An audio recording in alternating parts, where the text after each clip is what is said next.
Hello friends, welcome to రుచి వంటిల్లు. ఈ రోజు మనం వంట చేసే టైం లేనప్పుడు చాలా సింపుల్ గా లంచ్ లోకి రైస్ ఎలా తయారు చేసుకోవాలో చూద్దాము. ఈ రైస్ ను మనం అప్పటికప్పుడు ఈజీగా ప్రిపేర్ చేసుకోవచ్చు. పిల్లలకు లంచ్ బాక్స్ లోకి పెట్టడానికి కూడా చాలా టేస్టీగా ఉంటుంది. సో లేట్ చేయకుండా వీడియోలోకి వెళ్ళిపోదాం.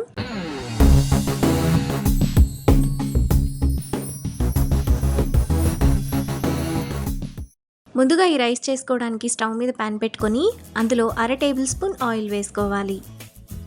ఆయిల్ వేడైన తర్వాత 1 టేబుల్ స్పూన్ పచ్చిశనగపప్పు, 1 టేబుల్ స్పూన్ మినపగుళ్ళు, 4-5 ఎండుమిరపకాయలు, 1 టీ స్పూన్ జీలకర్ర,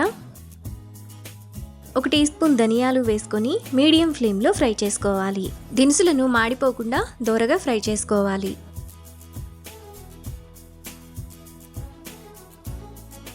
దినుసులు సగం పైన వేగిన తర్వాత అందులో ఒక గుప్పెడు కరివేపాకు వేసుకొని మీడియం ఫ్లేమ్లో కరివేపాకును బాగా ఫ్రై చేసుకోవాలి.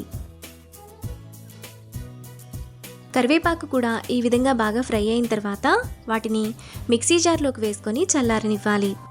ఇప్పుడు దినుసులు చల్లారిన తర్వాత అందులో 3 వెల్లుల్లి రెబ్బలు వేసుకొని కొంచెం బరకగా మిక్సీ వేసుకోవాలి. పొడిని ఇక్కడ చూపిస్తున్నట్టుగా ఈ విధంగా వేసుకొని పక్కన పెట్టుకోవాలి.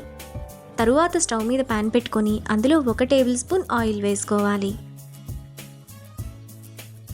ఆయిల్ వేడైన తర్వాత 1 టీ స్పూన్ తాలింపు గింజలు, 1 టేబుల్ స్పూన్ పల్లీలు, 1 టేబుల్ స్పూన్ జీడిపప్పు వేసుకొని ఫ్రై చేసుకోవాలి.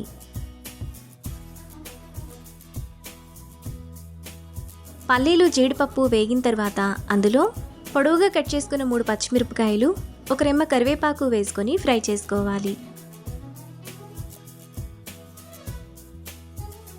కరివేపాకు పచ్చిమిరపకాయలు కూడా వేగిన తర్వాత అందులో 200 గ్రాములు ఉడికించిన రైస్ను వేసుకోవాలి. ఇప్పుడు టేస్ట్కి తగినంత ఉప్పు వేసుకొని ఒకసారి బాగా కలుపుకోవాలి.